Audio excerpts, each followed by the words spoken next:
Good evening. Welcome to the Majors and Quinn Facebook page and YouTube channel. My name is Annie. I'm the events coordinator at Majors and Quinn Booksellers, which is an independent bookstore in Minneapolis, Minnesota. If this is your first virtual event with us, welcome.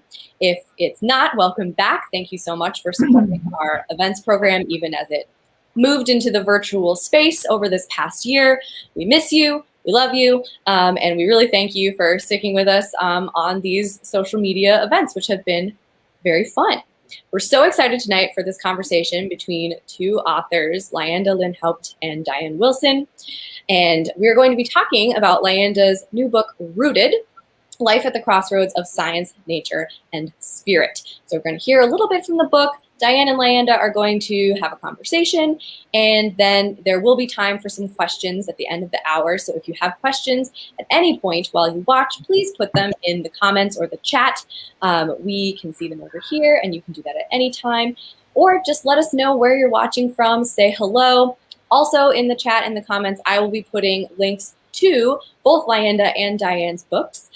Diane has a new novel out as well. So if you're interested in reading more about these books we're going to be talking about, seeing more of what the authors have worked on, you can always head to the Majors and Quinn website. The links will be there in the chat for you.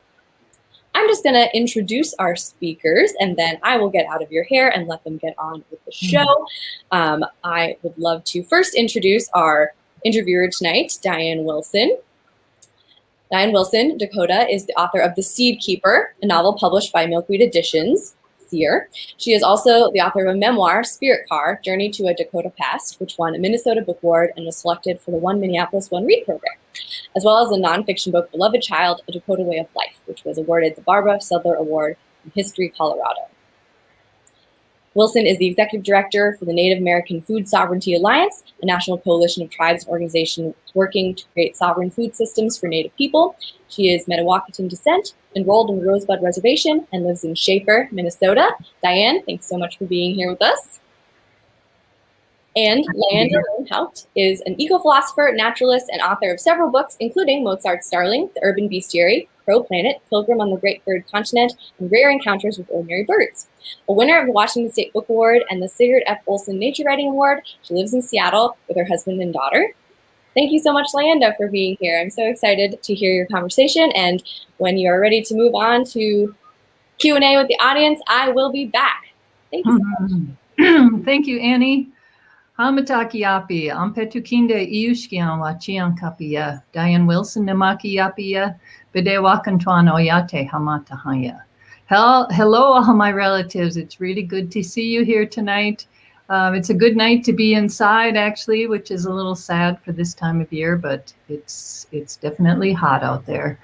My name's Diane Wilson. I am enrolled in Rosebud, and I am a Bidewakantuan descendant. And I am just so excited to be here with Lyanda and in conversation about your new book, Rooted, which I just so enjoyed reading. So I thought we would start tonight just by getting acquainted and giving a little overview of Lyanda's book. So I wanted to just ask you a very general question that just fascinates me about other writers, how we end up writing the books that we write and why this book at this time. So I'm wondering, would you mind just speaking to your inspiration in writing this book, and then maybe give us a short excerpt so we get something of the flavor of your writing? Thank you, Diane. I just want to say thank you so much to Majors and Quinn, standing as a proud independent bookshop. You know, in this time of pandemic, independent bookstores have just been saving grace as a source of rootedness and community. And it means so much to us as writers to have actual humans selling our books rather than an algorithm, you know, feeding us what the algorithm thinks we ought to read. And so I just am super grateful to be here with your bookshop tonight. Thank you. And Diane, I am so delighted to be in conversation with you. I admire your work so much.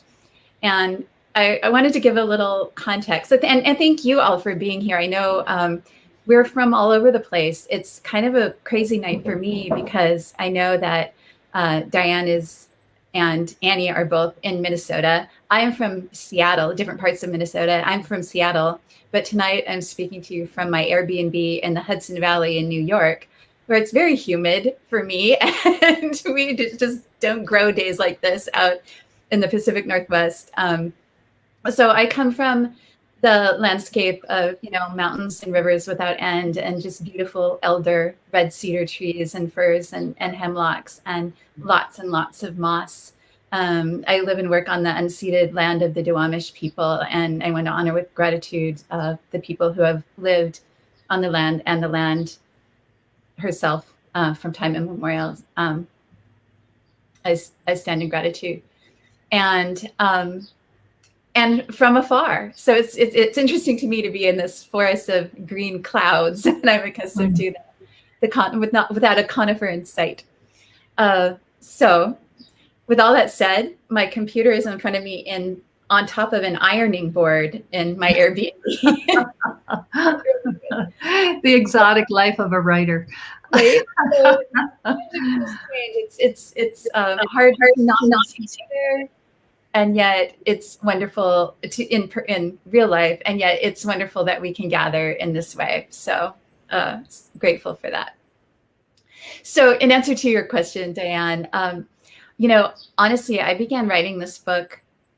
When I began writing this book, the question on my mind and on the mind of so many of my friends and acquaintances and relatives was, what do we do?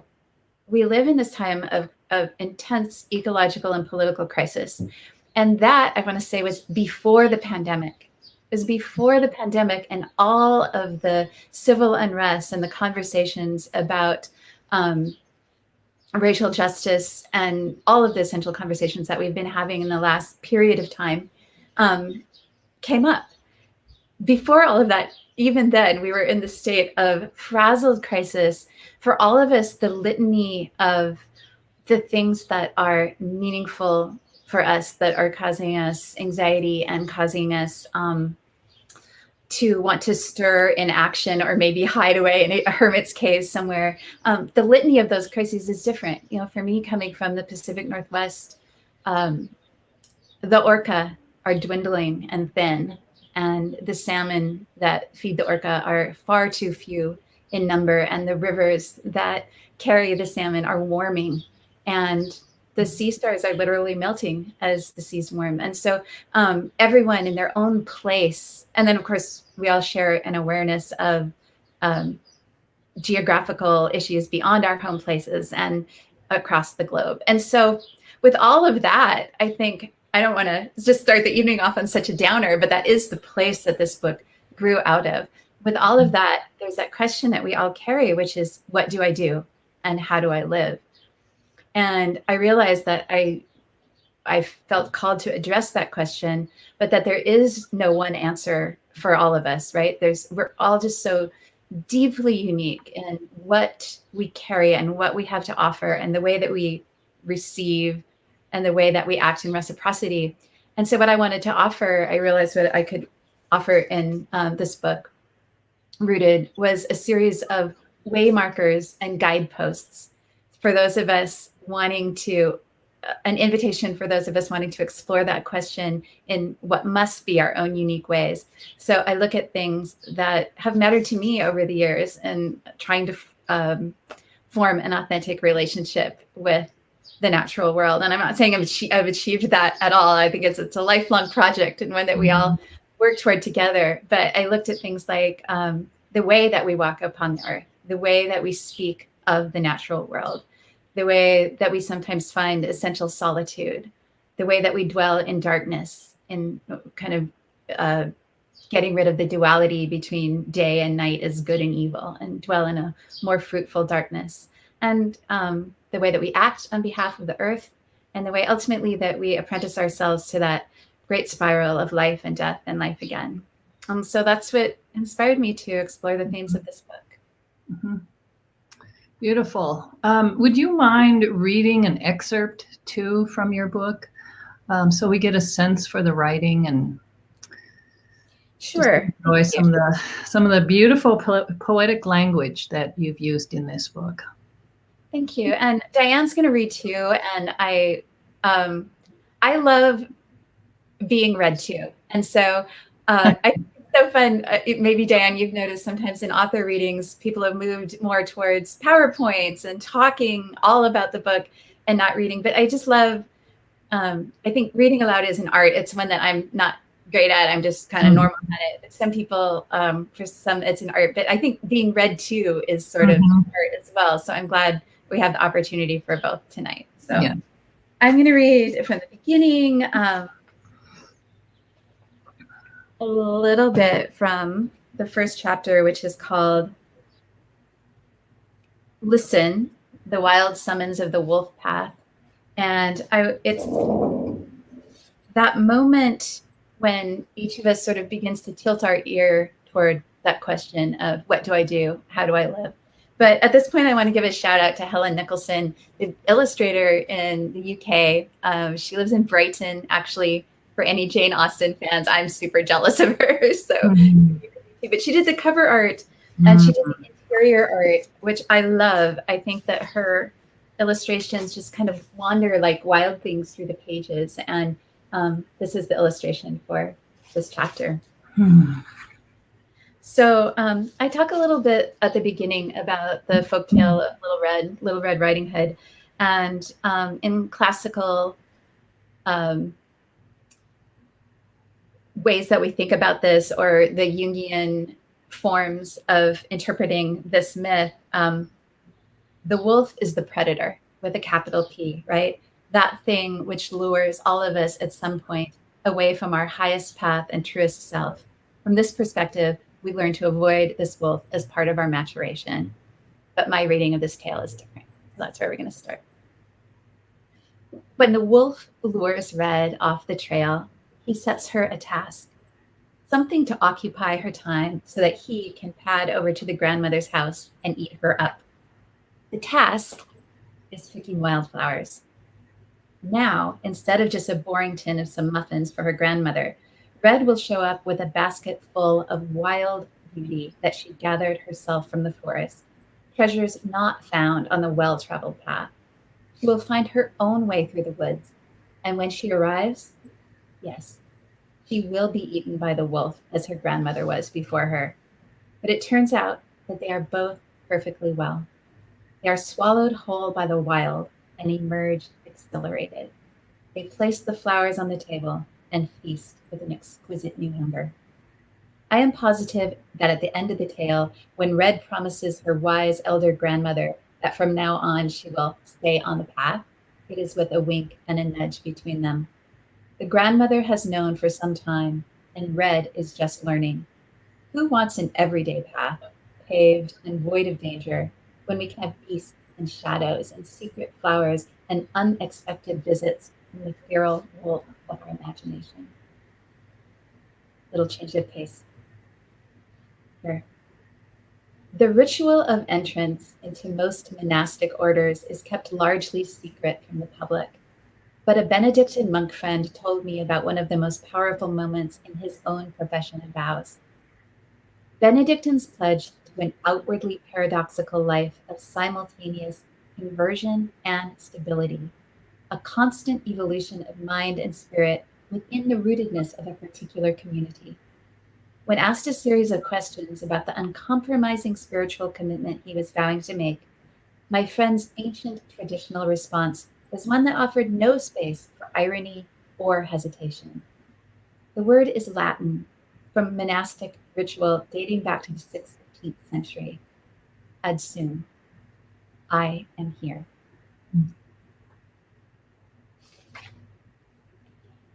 The ad sum of monastic profession is not the be here now of pop mindfulness practice. In this context, it indicates a radical openness to an entire life of psychological wilderness, one of few comforts and constant uncertainty. The life, in a form, we all live. Ad sum abandons hopelessness. And Dan, I'm reading this little part about hope. I usually skip this part, but I'm going to put it in because I think it's something that we might want to talk about. It is, yes. I'm just going to read a couple extra lines. So thanks, everyone. But I kind of had a feeling that we might want to do that. I apologize that my glasses are shining with, I just got a Airbnb ceiling fan here with a light on it. So Adsum. Adsum abandons hopelessness and blind hope, and even rational hope, which of course are not the only kinds. I discovered this visionary definition in a Benedictine monastery library some years ago. Hope is that virtue by which we take responsibility for the future, and a quality which gives our actions special urgency.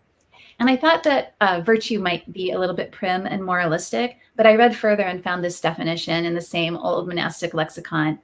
A virtue is the power to realize good and to do so joyfully and with perseverance in spite of obstacles. So hope asks something of us. The singular virtue of acting in hope has nothing to do with the likelihood of a specific outcome. It has simply to do, in this moment, with participation in the renewal of the earth, however that will manifest.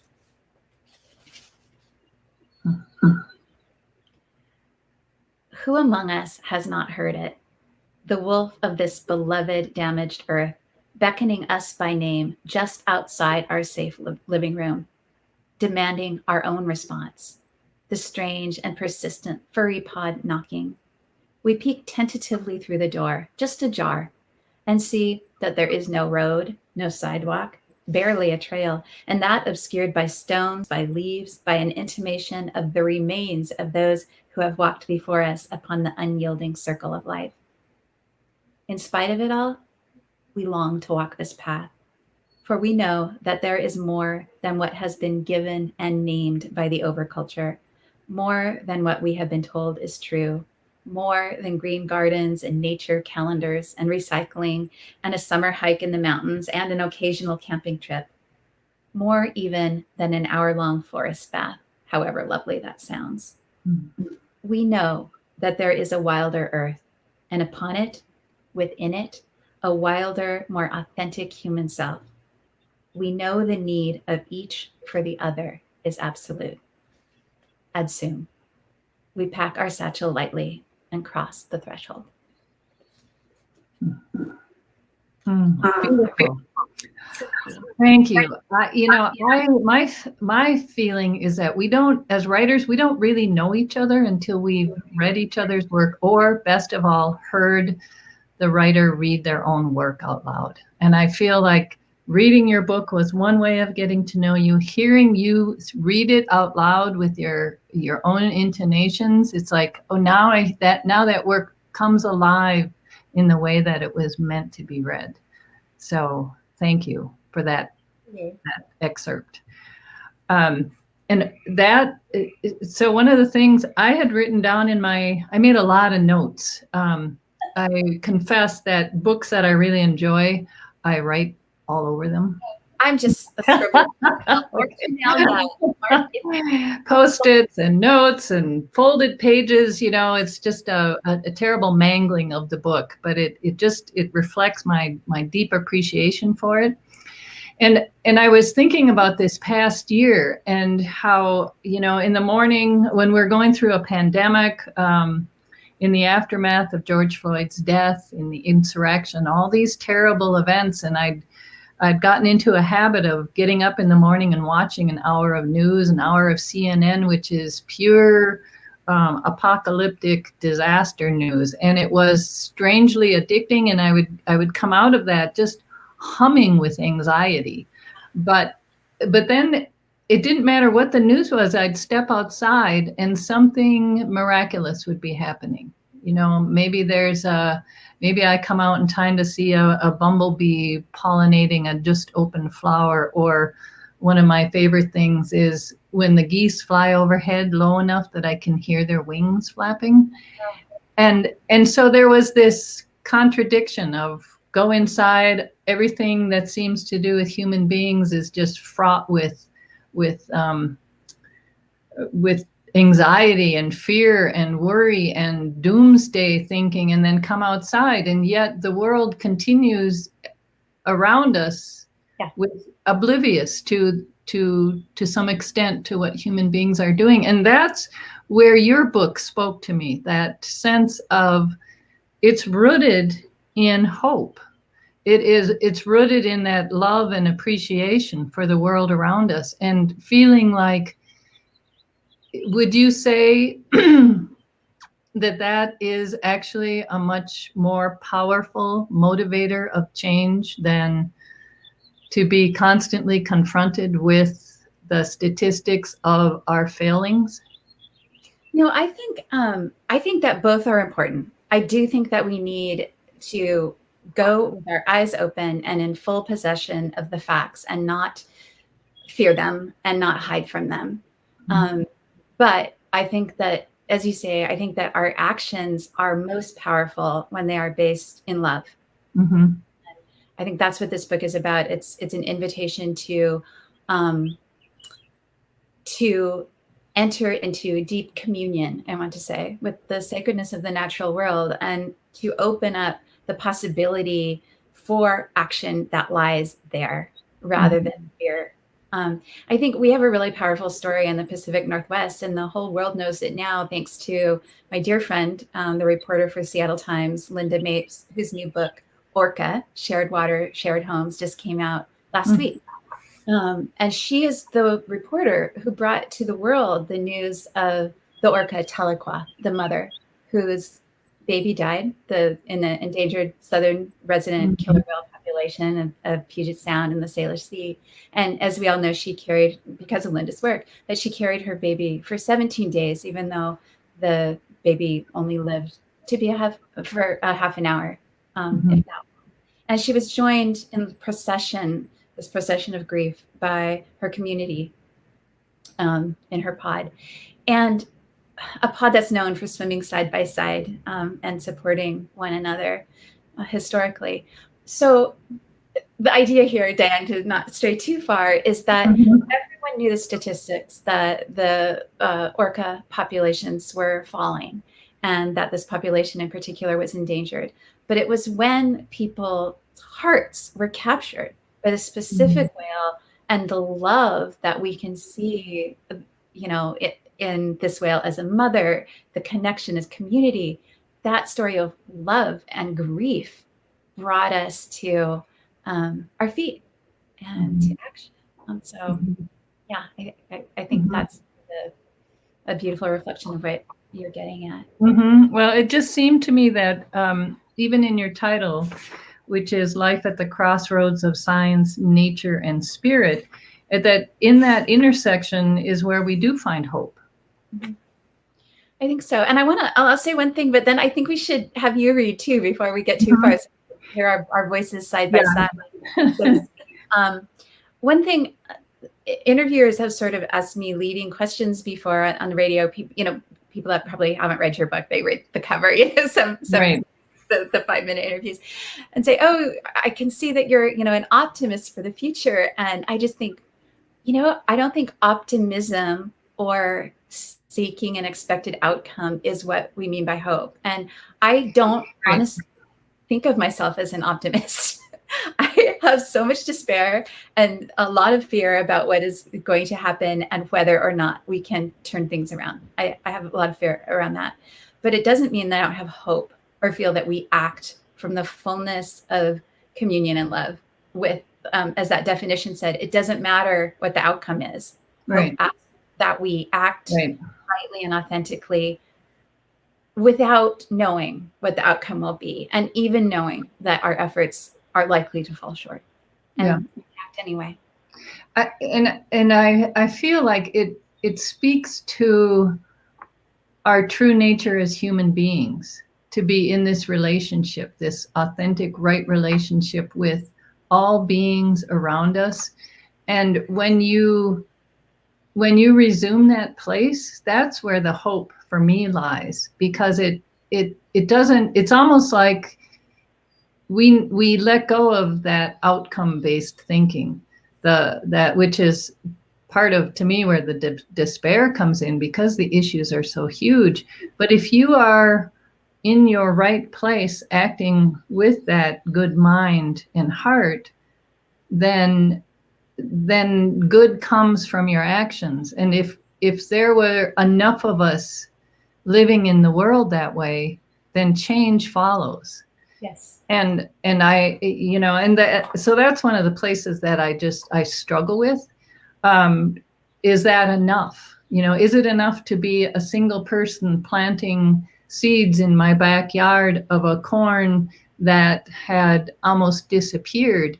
And then will that be enough as a contribution? And that is sort of a segue to the piece that I'll write, which is the piece that I'll read.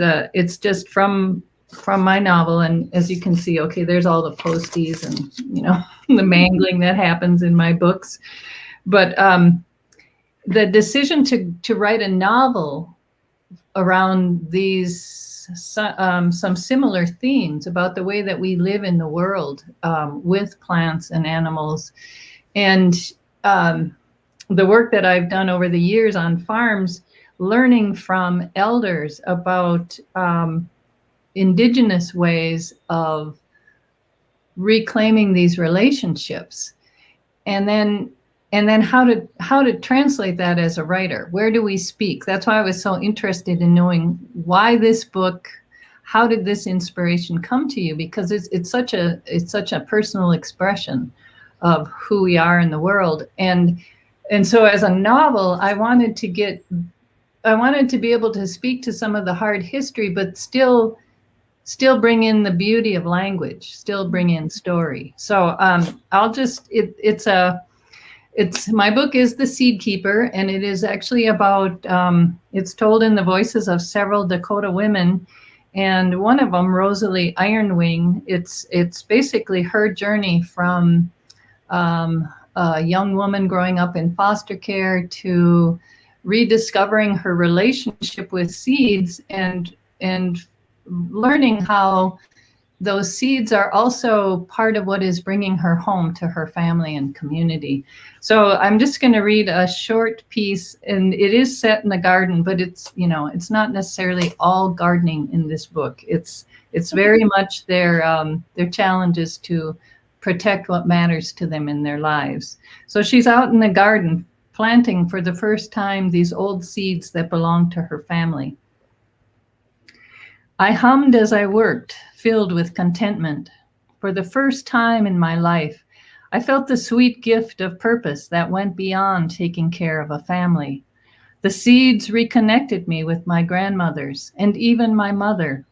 I could imagine these women planting their gardens, singing to the plants as if they were children, harvesting the right corn and choosing the best seeds for the next season. Here in these lonely woods, I felt as if I belonged once again to my family, to my people. When I returned to the garden the following day, several rows of corn had been plundered for the bare seed. I felt a shock through my body, as if someone had attacked my family, and began to realize what a long, difficult road lay ahead. These seeds were so few in number and vulnerable to hungry rodents. Even if they did survive, what about deer and rabbits later in the season? I stared at the damage, thinking, while Ida stood shaking her head. Damn squirrels, do we replant? Replanting would use up almost all of the remaining seeds, a risk should something happen to the entire crop. But if I didn't do it, we would harvest far less than we had hoped. I needed enough to share with Darlene, as well as Wilma and Carlos. They were the most important reason for growing the corn this year. And from my own garden, I knew that we needed to grow enough plants to exchange pollen, to keep them strong and healthy. I was beginning to understand the tough decisions that seed keepers had to make, weighing the risk of losing the seeds against the pain of going hungry in the winter. I decided to replant using all but a dozen kernels of corn. 10 days later, we witnessed the miracle of tiny green leaves breaking through the earth. Encouraged by the warm sun and fertile soil, the fragile seedlings grew quickly. In the early mornings, before the sun grew too strong, I pulled weeds so the seedlings would not have to compete for water. As I dug into the cool soil, I thought about teosinte, the plant Carlos had mentioned, and how that grass had collaborated with human beings to become maize, a sacred food for so many tribes. Sometimes, when I was working in the garden, a wordless prayer opened between me and the earth, as if we shared a common language that I understood best when I was silent. Only by paying attention with all of my senses could I appreciate the cry of the hawk circling overhead, or see sunflowers turning toward the sun, or hear the hum of carpenter bees burrowing into rotted logs. Just as birds make their nests in a circle, this clearing encircled us, creating a safe place to grow and to live. History might have cost me my family and my language, but I was reclaiming a relationship with the earth, water, stars, and seeds that was thousands of years old. So that's a bit of a, in a call and answer sense. It's a bit of sharing back to the beautiful stories in your book. This a story that I've learned in my own work. So from that, I wanted to ask you about the role of writers in this work, because in a way, there's writing pulls us inward, whereas being outside in relationship is an external action. Mm-hmm. And so I wanted to ask you about one of the sentences that you wrote that I really appreciated. It was when you said, language is a central foundation of a new story that proclaims our deep inner flow with the wild earth. And Robin Wall Kimmerer also wrote, writers can be the restoration ecologists of relationship. And I thought the two of you are speaking beautifully to a transformational role that writers might play in this work. And I wonder if you could just speak more to that. Thank you. I also thank you for that beautiful reading, for sharing that. I loved listening to you. I loved how the seeds in my mind became a character, a living character, yeah. As carrying this river of lineage. It was very beautiful. And then I loved just hearing how many, I loved all the elements that were drawn into that short reading, from soil to stars, and how it all just wove together so beautifully. So I'm still just a little starstruck from listening. So yeah, I think language is so important for many reasons. I think one of them is that we live at this time where for a long time, nature writers have sort of set themselves up sometimes against science and science writing, and even scientific ways of thinking as being too objectifying. And that is partly true of some science. There is bad science out there. Science has had phases where it very much objectifies the subject as other. We're coming into this phase where science is showing us the beautiful confluence of beings in the new research on trees and the consciousness of trees, and the mycelia, and just all of the potential there for the depth of connection that we had never imagined. And yet, sometimes when you read scientific work, it's just flat on the page, and it's absolutely terrible, and no one should have to read it. And so we can make that language and make that work beautiful and alive and full of wonder in the popular imagination when we bring beautiful language to the stories of the good stories of science, the authentic, interconnected stories of science. So, I mean, that's one thing that I think that's one way that writers can contribute in this modern time. It's not the only way, of course. I do think that the words that we choose to name things have such a lineage in and of themselves. When I'm so into etymology, I just love exploring the history of words. And the deeper I go into words, the more I find that the evolution of words works exactly like the evolution of species. You know, when words are separated from one another geographically, they retain their roots, but they become their own beings. You know, they take their own stories away with them, and then we bring them to life on the page. So I'm not answering this in a very linear way, your question in a very linear way. What do you have to say about the thought about language and transformation? You know, I do think that stories are such a transformational opportunity for us to shift. So what I was talking about earlier, that, you know, that watching of the news and the way that the headlines can almost, it's almost like you have to put up a defense at some point against the headlines of the day. And you know, while still understanding what's going on in the world, there's only so much we can absorb as human beings. But stories have a way of coming in through the imagination and bypassing those defenses, so that we can open up to the truths in a story, or the truths in poetry, or the truths in a book like yours, where you've so beautifully combined the science of it with the poetry of it, and then organized it so beautifully. I mean, it's got this lovely flow, and I feel like it's an invitation to come into the work from a different doorway. And again, that's a hopeful place for me, because it offers agency to people. It says, you have a gift and you have a place to apply it. And really, it's just, and that, you know, what could be more fulfilling to any human being than to know that's a beautiful step forward. So I'm agreeing with you. You're right. I love what you said about story. I think that there's something very primal about storytelling, you know, from our ancestry, but the gathering to share stories, gathering around a fire, perhaps under a starry sky.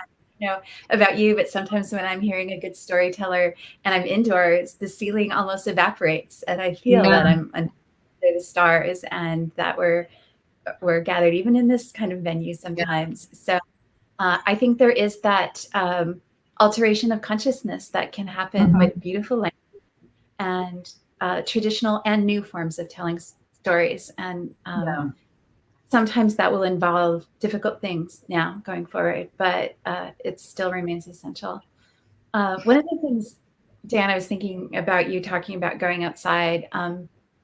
I do try to work outside as much as possible.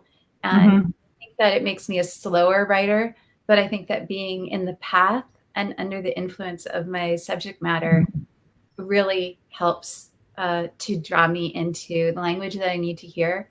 I'm very literal about that.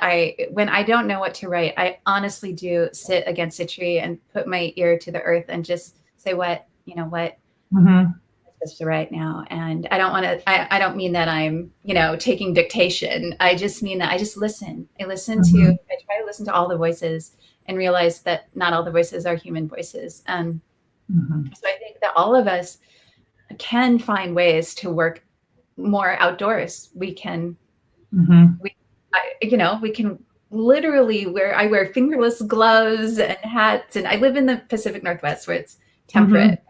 In the winter, I will build a fire and sit out there with tea and my notebook and feel that all the beings in my ecosystem are sharing these same challenges in this moment. It just is something we can all do, is take ourselves outdoors a little bit more, and in ways that challenge us, and ways that I think we can use our imaginations more about ways to bring our work outside of the walls.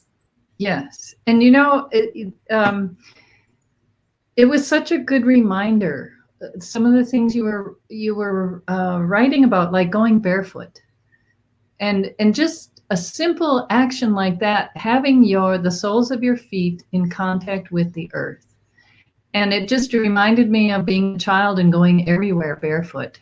And then I thought that even in your tenets of rootedness, that some of these where you're giving us some very practical ways of approaching this overarching philosophy. And I thought, in a way, just something like going barefoot, it's reminding us to cultivate that child's sense of wonder, that you evoked in your story about the Church of Frogs, the Frog Church. And it was so lovely to remember. Yes, when we're children, we just have that instinctive connection with everything around us. And then that shifts as we get older and we get all these other preoccupations. But I really appreciated that, that there are very sensory, visceral things we can do just to start to rebuild that relationship and that connectedness. I love that you knitted a hood. Are you a knitter, Diane? Huh? Are you? No, but I could picture you. No knitters. Yeah, we do all kinds of weird things for research, right? Yes. Yeah. What's the weirdest? So Diane is mentioning at the beginning of the book, as you heard, I read from the tale about some musings on the tale of Little Red, but what sparked them was a dream. I kept dreaming about walking in the woods with a hood, a red hood. And I thought, all right, I'm gonna follow this. We actually have scientific research that tells us that dreams really are interwoven with the symbolically and in non-linearity with the activities of our lives. So I just thought, all right, I'm going to follow this one. So I got all the books about Little Red, and I knit a hood. I found a great yeah, I love that. Called the Dragon One. So I knit it red. Yeah. And I also made, in researching this book, my hand stitched the dress that I will be buried in. That was very profound. So what's the strangest path that you followed in research for your recent book, I wonder? Oh boy.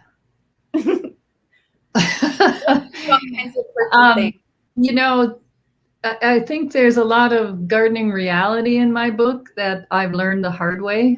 And, gardeners, we don't especially like to own up to our failures so much, but I've learned it all the hard way about, the worry about the seeds and the losing them and the animals and, and trying to live in balance with everything around you that's eating these plants that you're trying to protect. And I'm wanting to be a good relative, but I'm kind of mad about it. So those are some of my struggles out in the world.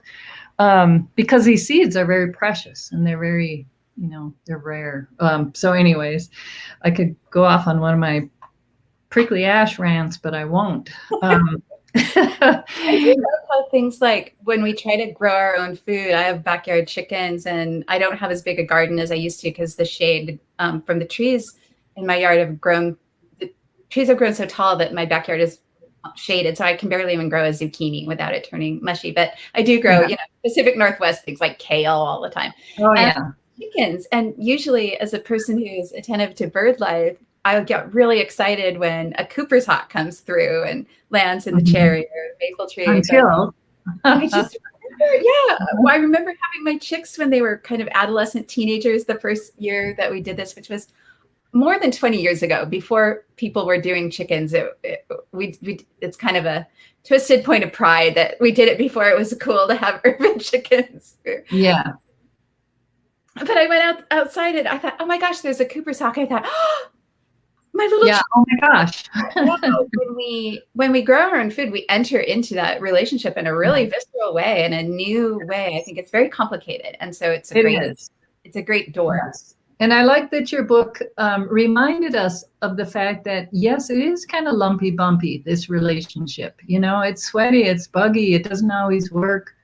But this is part of being out there in it, in this great, big, beautiful world that we're surrounded in, to enter back into it and not become, oh, the way I've been the past couple of days, I got to admit, I've been cocooning in the air conditioning because of the heat. Whereas, you know, there are ways, it's certainly in lots of other cultures where you adapt to that heat. You learn to live and move and do all that you need to do in it. So I appreciated that also about your book. I'm going to ask Annie at this point, if do we want to pause for audience questions? Otherwise, I'll keep plowing through my list.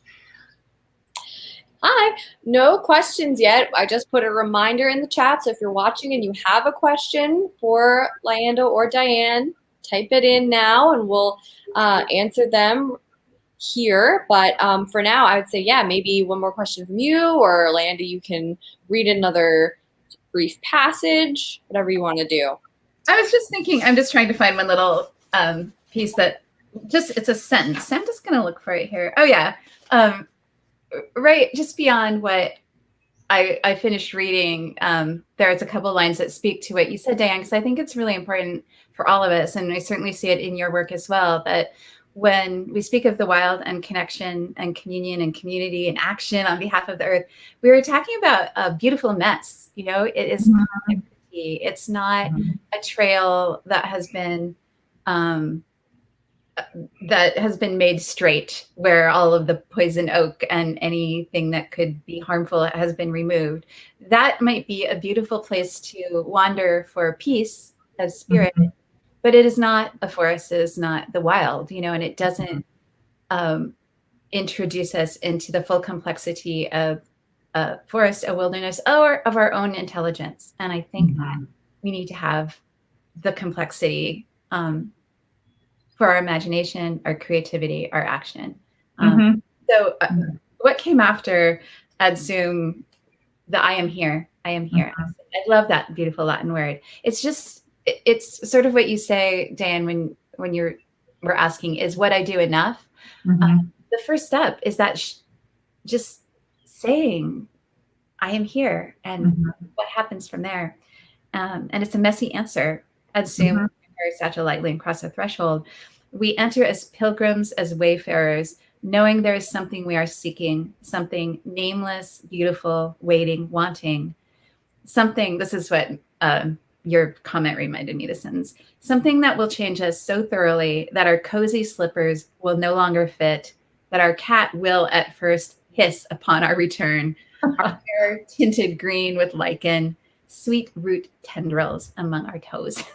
Yes, yes, yes. It's a messy, complex, occasionally perilous path. And it, you know, and it also reminds me of the responsibility that we carry.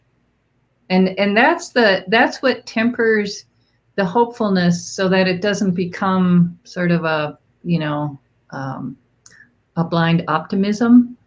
But it's that sense of, like, when I plant out these seeds, well, I'm thinking two things. So right now there've been all those protesters out on the pipeline, just really chaining themselves to equipment, which is such a courageous act. And I think, but I'm not in that place of work. But in my garden, for example, those seeds are at peril from the GMO corn planted across the road. So how can I express my responsibility to the world through the action that I do to protect them? So that was part of what I was understanding so beautifully in that part of your book about earth activism, that there are things that we can all do, small ways, big ways, protests, writing books, that all contribute to making change. You use that word responsibility, and I think it's I think it's a beautiful word. I think it's one of those words that makes us in some ways cringe because everything is already so heavy and we think, wait, what? And I have to take something on. And I think of the related word or the word similar in meaning. I love the word obligation, which again sounds heavy, but I'm going to be a word nerd again and go to the root of it. Oblige is rooted in liege, that middle word, which is ligament, which is what binds our bones and our muscle together, right? And allows movement. And it's also, it is also refers to the way that we bundle something like fire for a community gathering, like the storytelling we're talking about. So obligation is more that opportunity to join, to join in this communion. Speaking to you so beautifully, Diane, I was thinking about, I was writing this book and you know how you have to be really careful what you listen to and what you read when you're writing because it'll end up in the book. So I was listening to NPR while driving and Zadie Smith was on, writer. She was talking about how she felt diminished sometimes as a writer because she lived with people or her best friends were people who were doing the work of going out with the megaphones, and doing that direct kind of protest as activism, which is very important, But she finally came to the answer that, wait, my work is my way of answering that I am here is to ask the writer's question. And for her, that writer's question is, but why? Why? And so I think that you're right, that we all, I just go back to when I was in high school math and the kid behind me, I did fine in math because I could learn how to answer the questions well enough to do the test. But the kid behind me, who's, I remember, Clinton, understood mathematics perfectly. Like maybe we got the same answer, but he understood the world that it came from. So of course he should be the one designing, the airplanes that carry our yes, not me. He should be doing that. I can write the poetic thing, and he should make the airplane. And so it's just like that with so many different things that we have our own gift, our own world that we draw from. They're all essential. They're all beautiful. And the thing about being enough is that none of us have to do everything. That's the beauty of this obligation, this coming together, this joining. We all have one another. So when we bring our gifts to the table, they join into a beautiful whole. That is, and as you said at the beginning so eloquently, change making. Yeah. So I was wondering too, Annie, if we could invite people in the audience to just share their own acts of earth activism, the ways in which they've made small changes or big changes, the ways that they engage with the earth and plants and animals around them. Yes, I would love for people to do that. And while you think about that, and if you're watching, write that down. We do have a question from Liz for Lyanda. I know you started the book prior to 2020, but obviously you completed it within the current situation.